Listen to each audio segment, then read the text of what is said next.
सत्संग जी प्यार से कहना धन निरंकार जी। तो आओ प्यारी साध संगत, महात्मा हमारे रविदास जी हुए, जिनका आज भी बहुत नाम लिया जाता है। और उनकी एक बात बहुत ही प्रसिद्ध कि मन चंगा तो कटौती में गंगा। ये वाकई साध संगत ये वही बात कि नाय धोए क्या बहे, और जो मन मैल ना जाए, और मीन सदा जल में रहे, और धोए बास ना जाए। कि साध संगत आज संसार क्या है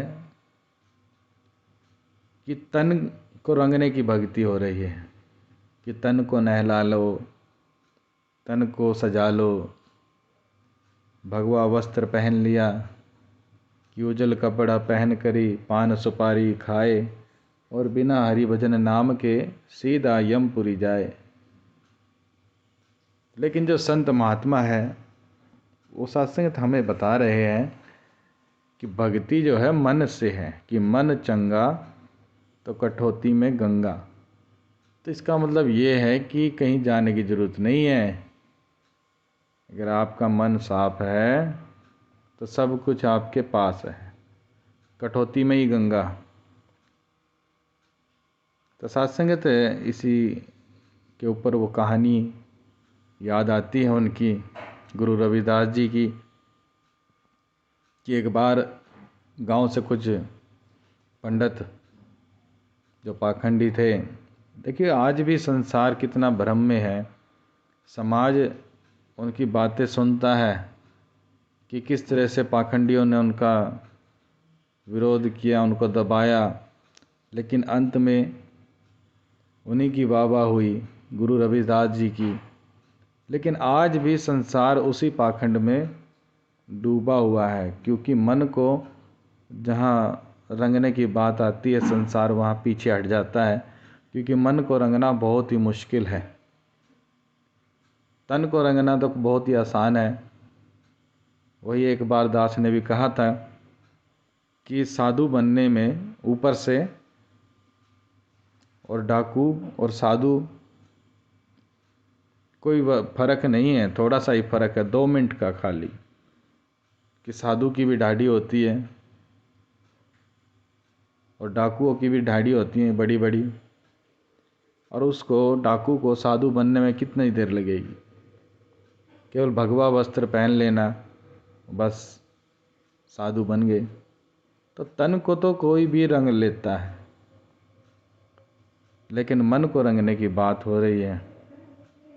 तो गुरु रविदास जी ने जो पाखंड का विरोध भी किया था बहुत ज़्यादा, लेकिन आज भी संसार उसी पाखंड में पता नहीं कब तक बड़ा रहेगा। जब तक सत्संगत हम इन गुरु पीर पैगंबरों को तो मानते हैं, लेकिन उनकी जब तक बात नहीं मानेंगे तब तक हम उस आडंबर से निकल नहीं पा सकते।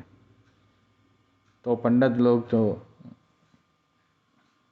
गंगा जी के स्नान के लिए जा रहे थे, अब वो कबीर जी के वो गुरु रविदास जी के घर के बिल्कुल सामने से गुजरे, तो उन्होंने पूछ लिया कि आप कहाँ जा रहे हैं। उन्होंने कहा कि हम गंगा मैया का स्नान के लिए जा रहे हैं। तो चलो ठीक है। तो उन्होंने भी कुछ दान के लिए दे दिया कि ये मैया को बोलना कि आपके भगत रविदास ने दिया। अब वो चल पड़े अटपटे मन से। उन्होंने लिया जो पैसा उन्होंने दिया, जो अठन्नी चवन्नी जो भी उस टाइम उन्होंने दी, सिक्का जो चलता था वो दिया, और वो लेके वहाँ से चल दिए। अब वो नहाए धोए, उन्होंने अपना भी दान दिए, करा जो करना था। और फिर बाद में जब कहा कि ये हमारे गांव में एक रविदास है, ये उसने भेजा है, इसको स्वीकार करे। अब वो सिक्का जब वहाँ गिरा डाला गया तो एक हाथ निकल के आया, और उसमें एक बहुत ही बड़ा सुंदर कंगन। जब रविदास जी का सिक्का जब गिरा गया बोल के कि ये आप हमारे गांव में एक रविदास है और उसने ये आपके लिए भेंट भेजी है, तो इसको आप स्वीकार करें मैया। और जैसे ही वो डाला तो वहाँ एक हाथ निकला और उसमें एक बहुत ही सुंदर कंगन। अब वो सुंदर कंगन देखकर उन्होंने ले लिया पंडित ने। अब वो लेने के बाद क्या हुआ, अब उनके मन में ये विचार, ये तो बहुत ही कीमती सुंदर कंगन है, अब ये रविदास को, अब उनकी नीयत खराब हो गई। अब उनका सोचा कि कि रविदास की भेंट है तो उसको नहीं देंगे, हम अपने पास रखेंगे। हम इतनी दूर चल के आए, रविदास थोड़ी आया है।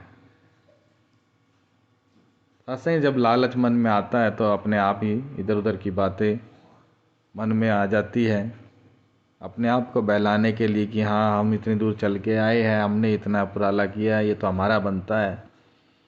तो उन्होंने अपने पास ही रख लिया। और फिर क्या किया, उसने सोचा कि इसको बेचे और उसके काफ़ी अमीर हो जाते हैं। अब उन्होंने सोचा कि ये तो बहुत ही कीमती है, आभूषण है, इसको राजा के पास ही भेंट करे तो राजा हमें कुछ अच्छी भेंट देगा। तो उस समय उन्होंने राजा को वो कंगन भेंट किया। अब राजा के पास एक कंगन गया तो उसकी रानी के पास फिर दूसरा कंगन कहाँ से लाए। रानी को वो कंगन बहुत भी पसंद आया। फिर रानी ने कहा कि राजा मुझे एक और कंगन ऐसा ही चाहिए। अब साथ संगत उन पंडित को, उन व्यक्तियों को दोबारा से बुलाया गया दरबार में और कहा कि ये एक कंगन तुम जहाँ से लाए हो, ऐसा ये एक और कंगन चाहिए, हमारी रानी को बहुत पसंद आए। अब साथ संगत उनकी जान अटक गई। ये दूसरा कंगन कहाँ से लाए, तो रविदास के। अब साथ संगत जो भगत होता है, भगवान भी उसकी लाज रखता है। तो दोबारा साथ संगत अब उनको डरा के धमका के, जैसे भी राजा ने कहा कि अगर तुम दूसरा कंगन नहीं लाए तो तुम्हें फांसी की सज़ा दी जाएगी, तुम्हें सूली तोड़ी जाएगी। उनको डरा धमका के उनको भेजा। अब वो डरते डरते रविदास के पास आए। अब वो कहने हैं कि हमें बचाओ, राजा हमें फांसी तोड़ देना। क्या हुआ कि आपने जो दान दिया था, हमने वो दान दिया गंगा मैया में, और फिर वहाँ से एक कंगन हमें मिला और वो कंगन हमें आपको देना चाहिए था, लेकिन हमने उसको राजा को भेंट किया। अब राजा चाहता है कि हम ऐसा ही कंगन एक और लाए। अब वो हम कहाँ से लाए, वो तो आपके ही उससे आया था। तब साथ संगत गुरु रविदास ने वो कठौती साथ संग, जिसमें चमड़ा भिगो के रखते हैं, पहले रखते थे, अब तो कहाँ इतना हो गया। एक साथ संगत छोटा सा बर्तन होता था, उसमें वो चमड़ा भिगो के रखते थे। या जो भी साथ संगत उस समय, दास ने भी अभी तक देखा नहीं है वो, लेकिन पहले बताते हैं कि ऐसा था एक बर्तन वो रखते थे मट्टी का, कठौती में गंगा। साथ संगत तब वो कठौती, उसमें से ही गुरु रविदास ने साथ सिमरन किया, इसका परमात्मा का नाम लिया। तो साथ उसी में से एक हाथ निकल के आया, वो दूसरा कंगन आया। और फिर उसने उन गुरु रविदास ने उनको वो कंगन दिया, और कंगन दिया, और फिर साथ में तो फिर जय जयकार कि वाकई आपके जैसा भगत नहीं। तब वहाँ साथ संगत ये बात कही कि मन चंगा तो कठौती में गंगा। तो वाकई साथ संगत, अगर इंसान का मन ही निर्मल है, मन पावन है, साथ संगत उसको कहीं जाने की ज़रूरत नहीं है। जितने भी हमारे संत महात्मा, अगर हम उनकी बातें सुनेंगे, उनके विचार सुनेंगे, तो किसी ने भी हमें कोई कर्म कांड के लिए कोई भी सत्संगत आदेश निर्देश नहीं दिया कि आपने इस तरह की मूर्ति पूजा करनी है, सुबह उठकर आपने ये ध्यान करना है, ये सुबह उठकर आपने ये स्नान करना है, इस समय स्नान करना है, इस समय माला फेरनी है, इस समय आपने मूर्ति पूजा करनी है, इस समय आपने ये करना है, इस समय आपने व्रत रखना है। सत्संग कोई भी नहीं, किसी भी महात्मा ने, हम उनकी वाणी अगर पढ़े तो उन्होंने कोई भी, जितने भी हमारे कर्म कांड है जिससे हमारे कोई मन को बदलने का कोई भी उपाय नहीं मिलता, ऐसे कोई भी कार्य महात्माओं ने नहीं बताए। महात्माओं ने हमें केवल बताया है कि महात्माओं का संग किया जाए, अच्छे व्यक्तियों का संग करो, सत्संग करो, प्रभु का नाम लो, उठते बैठते खाते पीते इसका एहसास रहे कि ये परमात्मा हमारे अंग संग है, दूर नहीं है। और वाकई है भी परमात्मा सबके निकट है। कि जब तक सत्संग, और निकट कब होता है, जब हम पूर्ण गुरु की शरण में नहीं जाते, जब तक हमें लगता है कि परमात्मा ऊपर आसमान पे बैठा है। लेकिन गुरु मिले तो जानिए, हरि जहाँ तहाँ भरपूर। सत्संगत जब गुरु मिल जाए तब हमें पता चल जाता है, जब पूर्ण गुरु मिलता है तो पूर्ण गुरु मिलता है तो हमें पता चल जाता है कि परमात्मा हर जगह मौजूद है, मेरे चारों तरफ, आगे पीछे दाएं बाएं हर जगह मौजूद है। गुरु प्रहलाद, भगत प्रहलाद वाली बात है, सबको पता है, सब सुनते भी है, देखते भी है, लेकिन समझ नहीं है, समझ नहीं आ रही कि वो कह रहा है कि परमात्मा हर जगह है, खंबे में भी है, मेरे दाएं बाएं हर जगह है। तो ऐसा ही ज्ञान जो दे दे सतगुरु वही होता है। ये नहीं कि नाम कोई दे दे और कहे कि सुबह शाम 1.5-2 घंटे आप रटो, तो क्या फ़ायदा। सत्संग हमारे रामचरितमानस में भी लिखा है कि बिन गुरु कि बिनु जाने नहीं होए प्रतीति, और बिन प्रतीति नहीं होए प्रीति, और बिन प्रीति नहीं भक्ति दृढ़ाई, जिमी खगेज जल के चिकनाई। कि बिनु जाने, बिना जाने, जब तक परमात्मा को जाना ही नहीं तो इसकी पहचान भी नहीं होगी।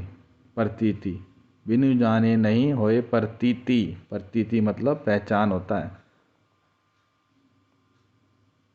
और बिन प्रतीति नहीं होए प्रीति, जब तक पहचान ही नहीं हुई, जाना नहीं, फिर पहचान नहीं हुई, और पहचान नहीं हुई तो प्रेम भी नहीं होगा। साथ क्रिया, जिस तरह से रोटी बनाते हैं, आटा पहले भिगोया जाता है, गूंदा जाता है, फिर एक तवा आग के ऊपर रखते हैं बीच में, फिर उस पर रोटी बेलन से हाथ से करके वो डाली जाती है, फिर रोटी बनती है। तो एक क्रिया है ये भी। ये नहीं सत्संग हम सोचते कि हमें प्रेम हो गया, वो प्रेम नहीं है। जब तक जाना नहीं, देखा नहीं, पहचाना नहीं, फिर कहाँ से प्रेम हुआ। और बिना प्रेम के भक्ति नहीं है,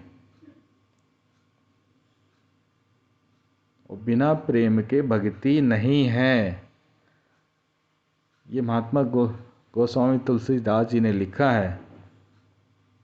और जो इस तरह से कर रहा है, फिर इस पूरे जो शब्द का निचोड़ है कि अगर कोई बिना जाने पहचाने, बिना प्रेम के और बिना भक्ति के, बिना जाने पहचाने अगर कोई सोचता है कि मेरे को प्रेम है और मैं भक्ति कर रहा हूँ, तो वह ऐसे सोच ले कि जैसे उसको पानी में से वो सोच रहा है कि मक्खन निकल जाए, वो आस रख रहा है कि पानी में मथनी मार के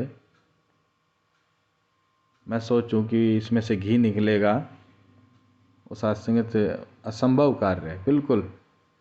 जिमी खगेज जल के चिकनाई, कि अगर वो सोचे कि जल से चिकनाई निकल जाएगी, पानी में मथनी मारने से घी निकलेगा, तो ये बिल्कुल असंभव सी बात है। चाहे लाखों हजारों साल हम उसमें मथनी मारते रहे, उसमें से कभी भी पानी में से नहीं निकलेगा, क्योंकि रास्ता ही अलग हो गया। घी तो निकलेगा दही से, दूध को जमाने से दही बनेगा, फिर दही में मथनी मारने से। तो आओ, जब तक जाना नहीं, पहचाना ही नहीं परमात्मा का, फिर ध्यान किसका धरा, किसका ध्यान दिया? जब तो परमात्मा का जाना ही नहीं कि परमात्मा है कैसा। ये तो निराकार रूप में हर हमारे बिल्कुल आसपास, बिल्कुल निकट है, इतना कोई भी नज़दीक नहीं है। तो आओ प्यारे सत्संग, गुरु रविदास की बात हो और मीरा का नाम ना आए तो सत्संग बहुत ही अजीब सी बात होगी। अब देखिए सत्संग, मीरा की कहानी कोई किसी तरीके से बताता है, कोई किसी तरीके से, लेकिन जो मीरा की बात है, और जब छोटी सी थी 5-10 साल की, तब उसके गांव से एक डोली जा रही थी, शादी हुई थी किसी की। अब उसने पूछ लिया अपनी माँ से कि इस औरत को ये कहाँ लेके जा रहे हैं, और ये कौन है घोड़ी पे बैठा है जो, ये कौन है? उसकी माँ ने कहा कि बेटा ये इसका पति है और इसकी शादी हो गई है और इसको अपने घर लेके जा रहा है। तब मीरा ने कहा कि मेरा पति कौन? ऐसे ही बच्चे होते हैं। तो सत्संग, तो बच्चे तो कुछ भी सवाल कर लेते हैं। तो माँ ने बहलाने के लिए उसको कहा, कृष्ण जी की मूर्ति थी सामने, और कहा कि तेरा दूल्हा ये है, भगवान है, श्री कृष्ण है। तब से सत्संग तो उसको इतनी लगन हो गई, वो उसी को नहलाना, उसी को खिलाना, उसी को भोग लगाना, पहले सब कुछ काम से पहले उस मूर्ति को करवाती। लेकिन एक दिन क्या हुआ, जब वो जवान हुई, अब उसने देखा कि कुछ मिल नहीं रहा कुछ भक्ति में, क्योंकि सत्संग भगवान तो विराट स्वरूप है। अभी मूर्ति एक अलग चीज़ है, वो एक पहचान के लिए कि ये भगवान इस रूप में थे, आए थे जब संसार में। लेकिन जो शाश्वत रूप है परमात्मा का, जो ब्रह्म रूप है, वो निराकार है, वो सर्वव्यापी रूप है, वही असली रूप है। उसी को जाना जाता है गुरु के द्वारा। अगर उस रूप की पहचान जो गुरु करवा दे, वही वास्तव में पूर्ण सतगुरु है। और जो नाम दान दे या कई कर्म कांड बताए, अभी इसका मतलब यही है कि उसको खुद पता नहीं है।